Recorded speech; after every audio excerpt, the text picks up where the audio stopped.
So my goal today is to help you guys get out of your limiting beliefs. You see, people get into a mindset. We just do. It's part of our natural being to adopt certain mindsets and thinking patterns, and a lot of them are programmed into us from the time we're kids. And we go to school, and whoever we hang out with, all these things become programmed into us. Okay? We want to get out of those. I want to help you take and get an attitude that goes from an excuse. So you say your boss tells you to do something, and everyone it's new, no one's ever tried it before, you're all a little worried, and it seems like it's going to be a lot of work. So you start saying, "No, I don't think we can do this. The cost, blah, blah, blah." You start giving your boss 50 million excuses for why this will not work. Okay, and then you start giving the statistics on, what are the odds of us being able to do something like that? And most of them you're probably making up on your head, because 95% of statistics are made up on the spot, right? So you're giving them all these statistics about why this won't work, or maybe you have an example. One other company somewhere tried it, and it didn't work, so it won't work for us either. Okay, so you go through, you're giving excuses. Okay, what you should be doing, and this is what I will be teaching you how to do, is take and go from excuse-itis to how can we make it work. So we're actually going to start our brains thinking about how we can do something. There was a company years ago. The boss came in, he had an idea, he wanted to figure out how to be able to get $3 million in 3 days. He wanted to be able to do something for a charity group, and so his goal was to raise $3 million in 3 days for this. And when he got in there, those people looked at him like he was an idiot. Like, we are not raising $3 million in 3 days. It's not possible. I don't know about you, but honestly, could you imagine if you said to yourself, we're going to raise $3 million for a new school in 3 days? No one in here, I'm guessing, would think that is even feasible. So he walked in, same thing, had absolutely zero ideas for him at the time, no working plan whatsoever, and said, we need to raise $3 million in 3 days. And his employees just stood there and stared at him. And pretty soon they're like, well, we can't, blah, blah, blah. Do you know, how would we get the thing? We would need to have weeks and maybe we'd need at least 6 months to do this. And they went through the whole thing. When he got done, he said, I didn't ask you if it were possible.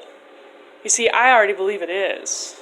He said, I asked you to help me figure out a way to make it work. So he goes, we're going to do this from a different approach, because I don't want you guys to give me excuses on why it isn't possible, because I already know how difficult this is going to be. He goes, I want you guys to sit down and in groups, and he put them in little groups of like 5 or whatever. He goes, I want you guys to start thinking of ideas that we could come up with that could maybe help us get there. And I just want you to pull out any ideas at all out of anywhere, even if they're a long shot. I just want you to pull out those ideas and see if we can somehow get there. Well, it's amazing, but over the course of the next 6 hours, those employees on the team started coming up with ideas. One of them had a brother-in-law who worked for the news company, news broadcasting, and so he said that he could get a hold of them and see if they could do some sort of thing on there. Someone else knew someone who was into radio. Someone else knew, someone who likes to give to charity. Their great uncle is a multi-millionaire, and they're sure that he'll give at least something to their cause, and so knows this, and pretty soon they had come up with a workable plan of some things they could do that they did not have in their mind beforehand. The interesting thing is, 3 days later, they had raised $3 million. That wasn't an accident. That isn't luck either. Our subconsciouses are very, very powerful. So they walked into that with the attitude of, we can't do this, and their subconscious gave them 10 million reasons for why they couldn't. They could have made a list of at least 10 million, maybe more. And that's not an over-exaggeration, that's just a fact. They could have kept coming up with more and more, okay? When they changed the question to, how can we do this? Their subconscious was like, oh, that's what you want. You don't want reasons why you can't. You want to know how you can. I'll give you some reasons. And so then their subconscious minds started going to work on that. Okay, this happens in people's everyday life. I would be willing to bet this happens in your life, where Something happens and you say to yourselves, we can't afford that. Ooh, those are really dangerous words. Don't raise your kids to say, oh, we can't afford it. That's what most parents say when their kid comes to them and says, I'd like a new bike. Or, hey, Dad, I'm 16, can I have a car? Or, hey, let's go to Disneyland on vacation. And the parents' first thought is, we can't afford that, right? And that's what they usually tell the kids. We can't afford that. What do you think? Money grows on trees? Right? That's what we say. So what if you change that, and when your kid came to you and said, hey, Dad, we should go to Disneyland, you should say, okay, how do you think we could afford that? Call them all together. How do you think we could afford this? You'll be amazed if your kids want to do that. They will start sacrificing everything under the sun. They'll even start selling off stuff that you thought they loved. They'll start selling it off to get what it is they want. Their subconscious will put a thought in their brain, and as most teenagers, they just impulsively act on it. And so, be scared a little, because you never know what's going to start showing up missing from your house. But those teenagers will come up with ideas for you. You don't even have to do it. It'll be really good. Their minds work super, super well. Okay, now some of you may be thinking, oh yeah, this is great and dandy. You're telling me my subconscious mind is going to do all this work. I don't believe you. Let me give you a little example. So this is not some wishy-washy hoopla. This isn't sit around and sing kumbaya and attract good things. We are not magnets, literally. We're not going to sit in a circle, hold hands, and think about millions of dollars coming to us, and suddenly the universe is going to, stockpile millions of dollars in the center, and then we're all going to split. That is not what we're talking about here. Okay, we're not talking about just attracting all that literally into our lives. What we're talking about is putting our mind, which is our most powerful tool, to work for us. Okay, so here's the deal. This is a scientific thing. Your subconscious likes to give you ideas. Your subconscious is fed by the things that happen consciously, though. So you say to yourself, I can't do this. And your subconscious says, oh, they say they can't. Okay, and it'll help you to validate that. Your subconscious is like a validator. So it goes to town to help you validate what it is you said was possible or not possible.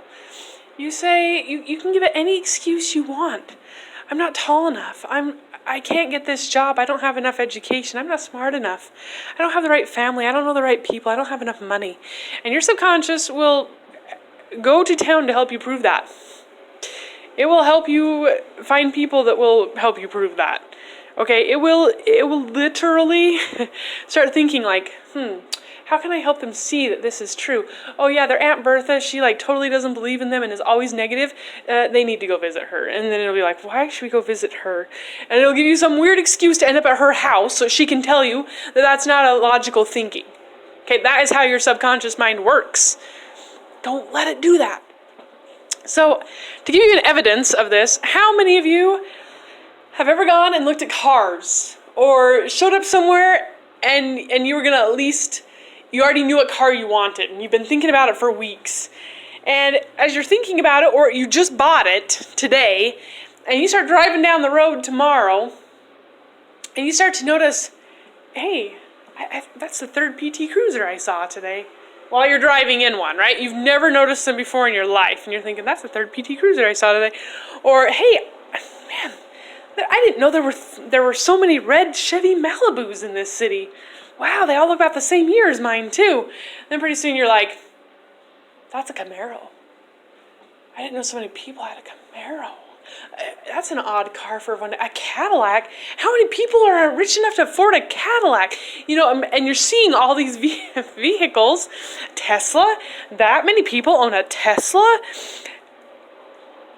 They were always there. Okay? Your mind didn't make them start coming. It didn't literally magnetize them to your neighborhood or the streets you go down every day to get to work. They were always there. Your mind didn't know that was important. Your mind has so many things that come in at it every day that it literally just filters out 99% of them, because it's like we cannot focus on all these things.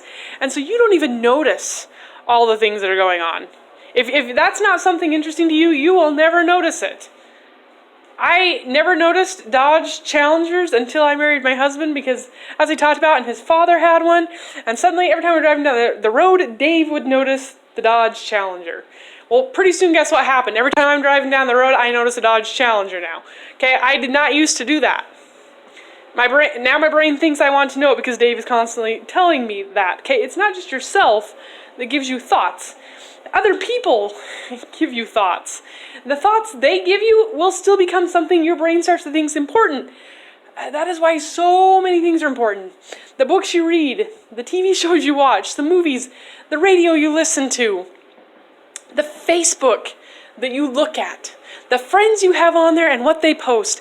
Because what they post is what your brain is going to start to think you want more of, because if you're looking at it and you're intentionally going to those things, that must be what you are interested in.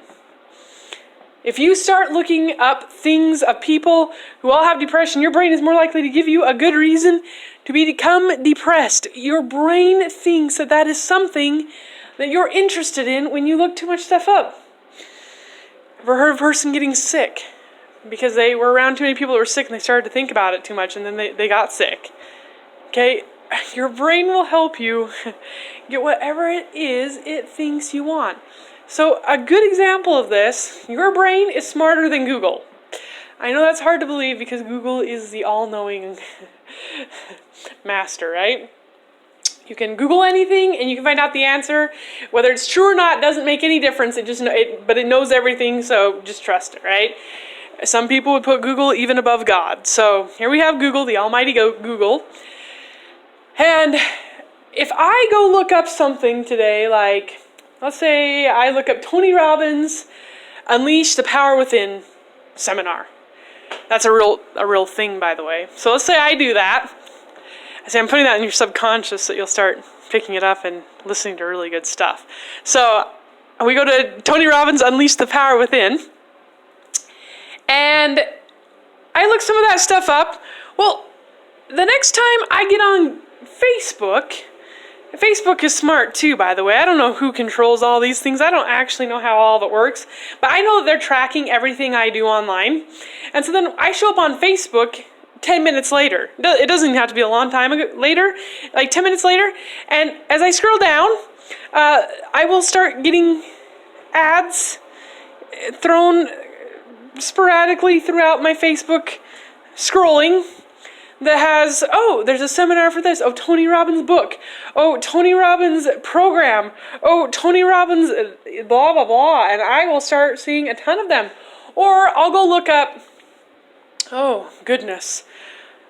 I'll go look up a plant or food that's healthier for blah, blah, blah, okay?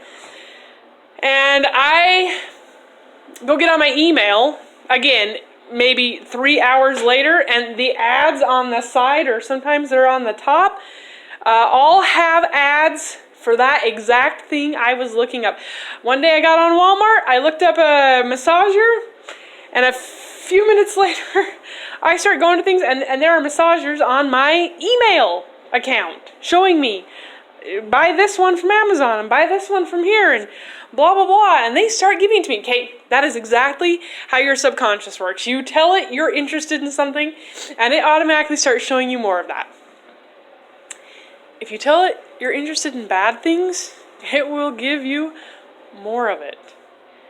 If you tell it you're interested in inspiring things, it will give you more of it. If you tell it you're interested in trash, it will give you more of it. It will show you more things to spend your money on. It will show you more things to improve your religious life. It will show you more things to be healthier. It will show you more things to be unhealthy. It will show you more things to get rich. Anything, it will show you colleges. It will show you new jobs. Anything that you search for on Google will show up. Your mind is the same way. It works the same way. That's where someone got that idea from. Was from our subconscious. Knowing that it does that, it said, well, hey, we can make the computers do this, and then we can, blah, blah, blah, help people get what it is they want. They literally patterned this ability to track and follow you after your subconscious, which tracks and follows you and gives you suggestions. Be very careful. What you tell it is important. It doesn't matter what you actually say is important, but what you actually repeatedly tell yourself, or what you repeatedly seek after, it will pick up on. Just like those Google things. Even if you were to say to Google, well, I would like to start seeing more of this in my inbox. I'd like to start getting more ads that were about personal development books or whatever. You can tell it that, but if you're constantly going and looking at something like pornography, guess what's going to keep showing up in your ads? The thing that you're doing the most, the thing that you act like you want the most is what's going to show up. Your subconscious will continually give you more of what you ask for. It does not matter if it's negative or positive. If you do not have the life that you want right now, if you're not getting the results you want, it is most likely not anyone else's fault. Don't blame them. Blaming is a bad thing to do. People like to blame others. Don't do that. Don't start blaming people. If you are not getting the results you want in your life, it is most likely your own fault. Do you know why? It's your subconscious's fault. Which, if it's your subconscious's fault, it ultimately comes from your conscious mind's fault. You choose to get up in the morning and what you say. You choose what you do. You choose what you look at on Facebook. You choose what you search for. You choose what you buy. And all those things are going to fly into your subconscious mind for it to give you more things. And it will keep showing you more and more of those to give you a reason to keep clicking on those things. To give you a reason to keep thinking about them, and to give you a reason to keep spending your time and your money on those things. Just like those ads, it is very good. When we've been looking at something that we like, if it's that we're suddenly trying to find a new exercise program and Google's doing its darndest to give us some good exercise programs, we keep clicking on every one of those, right? Well, maybe this will be good. Oh yeah, I want to lose weight, so blah blah blah. It will keep giving us things to spend our time and our money on. Your subconscious will do the same thing. It's really, really good. So we need to be careful what we do with that. We can't blame other people for the circumstances we have. You have the life you have because somewhere you wanted it. If you didn't want it, you wouldn't have it. You wouldn't be where you are. Nothing is accidental. You may feel like your life is out of control and that you have no control over it and it's just happening. And maybe it has gotten to that point where it is literally spinning out of control. But there was a point when you did have control and you chose to feed it full of things and to create habits that you have now fallen into the trap of, which are keeping you there. So, what this means for you, I'm going to teach you how to change those habits. There are things you can say to yourself and things you can do that will change. One of them I already gave to you. Instead of giving excuses, we call that excuse-itis. I had a band teacher in high school. She used to say excuses are like bumholes. We all have them and they all stink.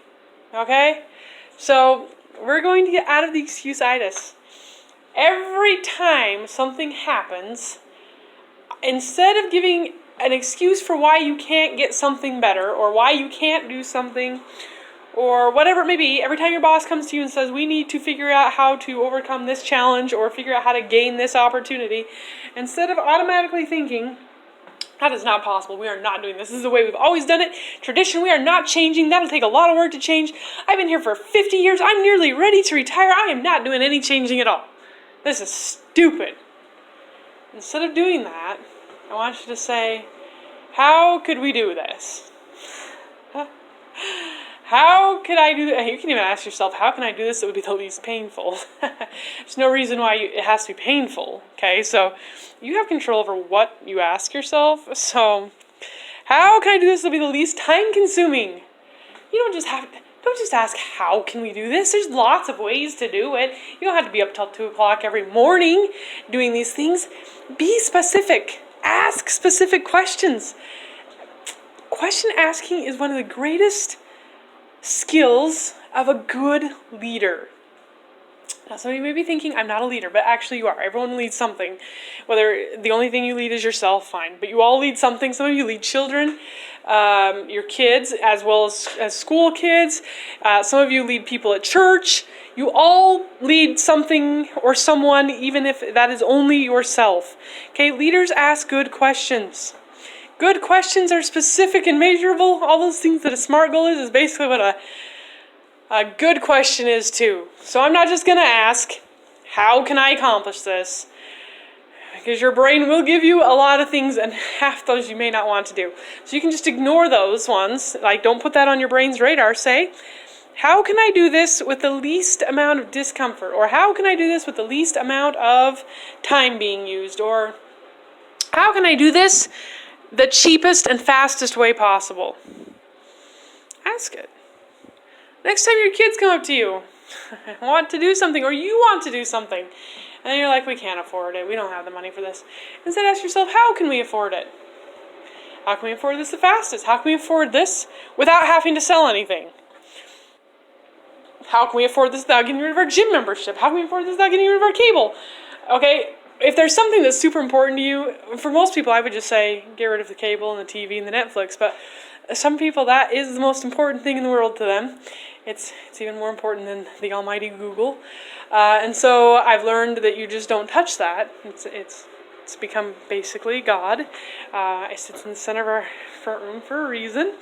It is the most important piece in most people's houses. So if that is the most important piece in your house, despite the fact that I wouldn't do this, you can say to yourself, how can I afford blank without having to change my TV habits, without having to sell anything or stop subscribing to anything, okay? And then your brain is going to go through and figure out other areas of your life, and it's going to say, here, get rid of that.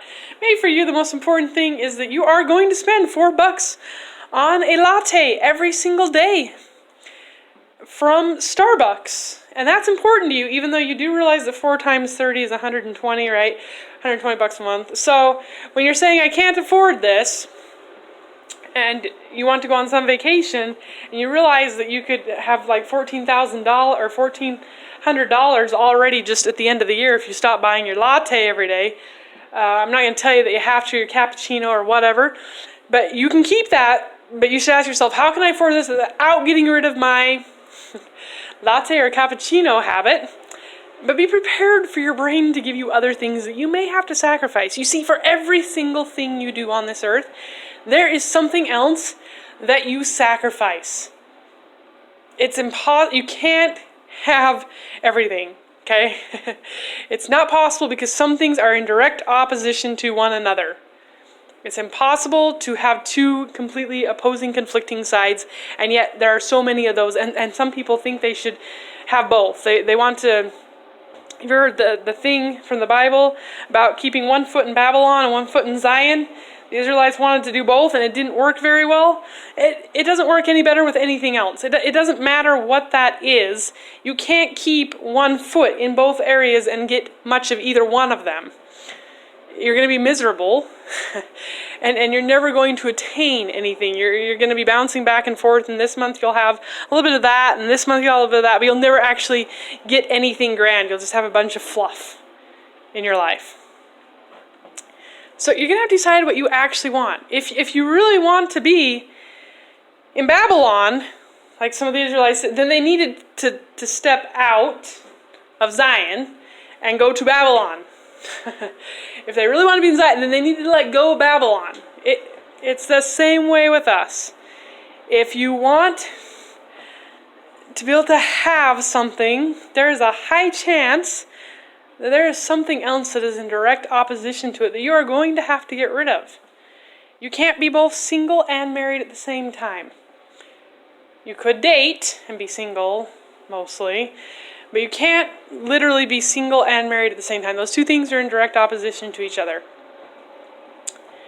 You cannot be obese and skinny at the same time.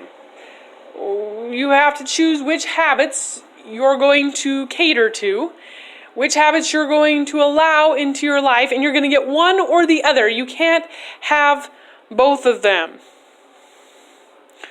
There are something, you can have a lot of things. There's a lot of things you can have at the same time as each other that are not in opposition to each other. You can have a really big house and you have a really big car, a really great car, and you can go on vacations and travel the world. All that, you can do all that at the same time. You can even be the pastor of a church and do those things all at the same time and be rich and religious at the same time, despite the fact that some people think that's opposing sides. They're not. So you can have that at the same time. Okay, but it's unlikely that you can't have more stuff than you can afford and still be financially free.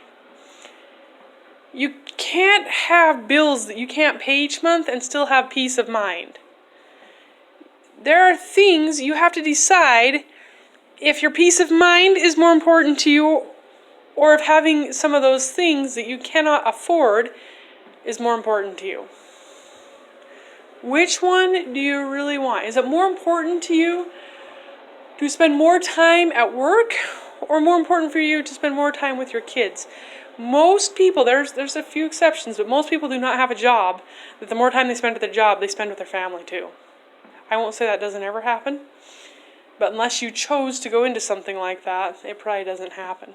For everything you choose to spend time or money on, there is something else that gets sacrificed. If you choose to spend more time with your family, you probably won't make as much money, unless you happen to have passive income, which you can do. But if you have an active income, meaning that you actually go to a job and you only get paid if you are there during those hours, or you might work from home, but the hours you put in is what you get paid for, then for every hour you put into that job, something else is sacrificed. And likewise, for every hour you decide not to put into that job, money is sacrificed. You can't have both. At some point, you have to choose what you want. Choose carefully. It determines a lot of your life. Okay, so we're going to ask those better questions. So we've already gone over the I cannot afford it and how can I achieve this. These same questions, it doesn't matter what it is. Okay, when you go to the doctor and your doctor says, you have a bad heart. Now, hopefully he's not meaning that you're mean and cruel and whatever else. Although that would be easier to fix possibly. I guess it depends on the person. So he goes and he says, you have a bad heart. Instead of just saying, don't give him excuses for why you have a bad heart. Don't say, well, last year I broke my leg and it didn't heal right and I haven't been able to exercise properly anymore. And my wife I've got all these teenagers and they just want to eat fried foods all the time. So we just cook that because that's what they'll eat, blah, blah. Don't give your doctor excuses. Your doctor's sitting there staring at you like, okay, you're an adult and you're giving all these excuses. Don't give him excuses. Okay, your doctor knows all the excuses. I promise he's heard every one of them. There's no point in trying to invent a new one. You are not going to give him an excuse he has never heard at this point. Unless your doctor barely got out of medical school, and maybe there will be an excuse that they did not teach him in medical school. Okay, otherwise your doctor already knows all the excuses. Don't give it to him. Instead, not only is this a good question to ask yourself, but this is a good question to ask your doctor. How can I improve my heart? If it were me, I wouldn't just ask that question because I don't want him to give me a whole bunch of meds. A lot of people want a quick, easy fix without changing anything in their life. But for me, I want a long-term solution that fixes the root of the problem for most things. So for me, I would say, how can I fix this without meds?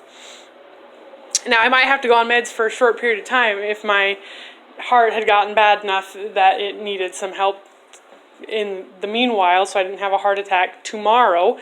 But if I could avoid that, I would say, what can I start doing? He's probably going to give me some sort of aerobics to do, right? Cardiovascular health. He may tell me I need to go on a certain diet and avoid certain foods. Okay.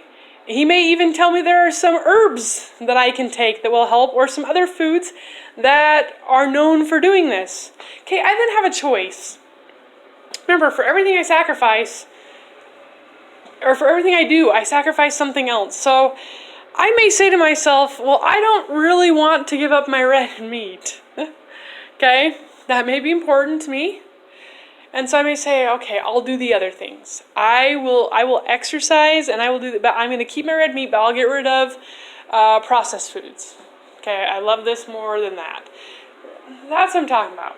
Okay? So you might have to give up something else in order to obtain something that you want more. There's a old saying that says, don't give up what you want most for what you want right now. That's the other problem. When asking questions, think about what you want most. Is your health more important to you? Or is living the lifestyle you're living more important? I know people, I have heard them say this. What is the point of being 80 if I can't even enjoy it? I might as well just eat my chocolate. I'm gonna die sooner or later.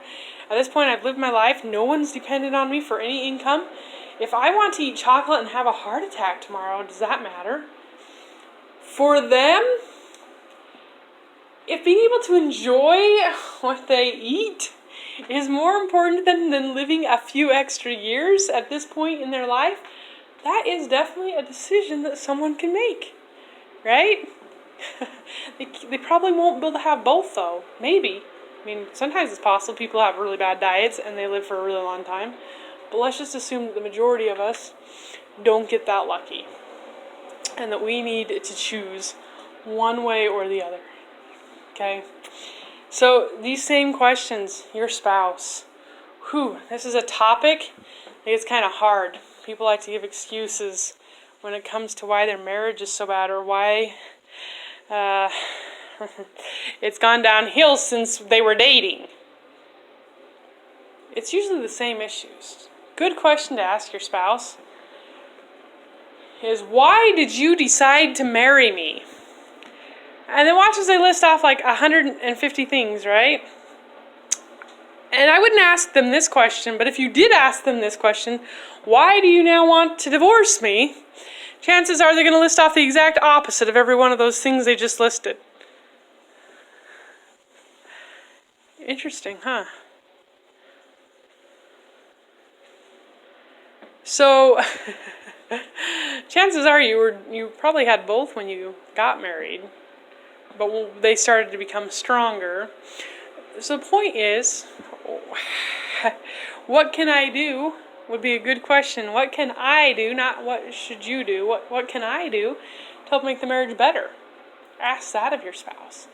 What can I do to make it so that you want to be married to me? Okay, that's the type of questions I'm talking about. The type of questions that makes it so something is within your power to do. When you give your subconscious something to think about, you're not giving it things that are mystical or magical. We're giving it things that it can then motivate you to do. It will keep bugging you about them until you do it. It's like the dog. It will keep bugging you every morning to take it out. And it will just keep bugging you until you get out of that bed. It will jump on top of you. It will lick your face. It will lick your hands. It will nuzzle you. It will just keep nudging. I need to go out. It will grab you. It will bite your clothes. Okay, it needs to go. Your subconscious will do the same thing. That is how it works. It bugs you about things until you finally decide to do them. If you ask yourself, how can I have a better marriage? Or you say to yourself, I want to stay married, then your subconscious will help you come up with ideas to stay married. If you say to yourself, I hate my marriage, and I hate being married, and I hate being with my spouse, guess what? Your subconscious will help you find other reasons to get out. It'll realize that you're unhappy, and it will help you figure out how to get what you want, which clearly is not your marriage at that time. So you want to ask your subconscious, when you talk to your subconscious, you want to ask it open-ended questions. How, why, what, where, when. Don't ask it yes and no. Okay, it doesn't do any more good for your mind. Remember, good leaders ask good questions. Good leaders don't ask yes and no questions. They ask open-minded questions. Well, they ask open-minded too. Open-ended questions. So people have the opportunity to think and come up with solutions to the problems that they have. So you want to ask it open-ended questions. These are called higher thought questions or higher level thinking questions. Okay, we were made for higher level. We're not animals. No matter what anyone says about our animals or people too, they're not. Okay? We have the ability to think on a higher level, something they cannot do, therefore we should use it. Okay? They have no option to use it. We do. We have no excuse to just let those things go. So, remember, you're leading yourself. So you want to talk to yourself. So there are some great books out there about what to say to yourself when you talk to yourself. There's nothing wrong with talking to yourself. I would be willing to bet that, I won't ask, because I don't want to embarrass anyone just in case, but I'd be willing to bet that if I asked how many of you talk to yourself from time to time, I would probably get 100% of the hands up in here. I could be wrong. There might be a few of you that are too pragmatic for that, but most of you, I'd be willing to bet you talk to yourself all the time. Right? You do something like, why did you just do that for? Why did you say that? Why couldn't you have said that? Right? We talk to ourselves all the time. It does not make you crazy to talk to yourself. Actually, it makes you brilliant. Some of the smartest people in the world talk to themselves. You want to talk to yourself. It is good to talk to yourself. It is good to tell yourself things. There is a book called What to Say When You Talk to Yourself. I would recommend every one of you get that book and read it. Because you don't want to just be telling yourself anything. How many of you, when you say something stupid, or you miss the shot, or you missed the light, and you ran into the person in front of you, or something like that, so you've done this negative thing, the first thing that comes out of your mind is, you idiot, how could you do that? Your wife is going to kill you. Right? You start going through all these things like, why did you do that? Why do we have to be so stupid all the time? Why can't we do anything right? Right? You start going through all these things. There are better ways to talk to yourself. You should treat yourself with as much respect as you would your boss. Although you probably shouldn't treat your boss with as much respect as you treat yourself currently, but if you treated yourself with as much respect as you treat your boss, or should treat your boss, or someone else who's reached a level of authority that you that you are around, if you treated yourself like you treated them, your life would be very different. You should treat yourself with respect. Would you talk to your boss and say, you idiot, how could you think about doing that? Probably not. So why do you talk to yourself that way? Why do you say, I always just mess things up. That's all I ever do. I never do anything right. Eek. No wonder you keep making mistake after mistake. No wonder every area of your life, your health, your marriage, your job, your spiritual life, your emotional state is messed up. Because all you do is tell yourself that you're going to make another mistake. So your subconscious helps you to do it. It helps you to trip over the piece on the floor. It helps you to not be paying attention and miss the four-way stop. It helps you do it all. It helps you to get a ticket. It helps you, it doesn't matter what it is. Your subconscious mind keeps helping you prove that you're an idiot. Or you don't do anything right. Or you don't deserve any of these promotions. Or you aren't smart enough. Kind of makes you think, doesn't it? So when you talk to yourself, you should tell yourself good things. So there was I once heard someone say that,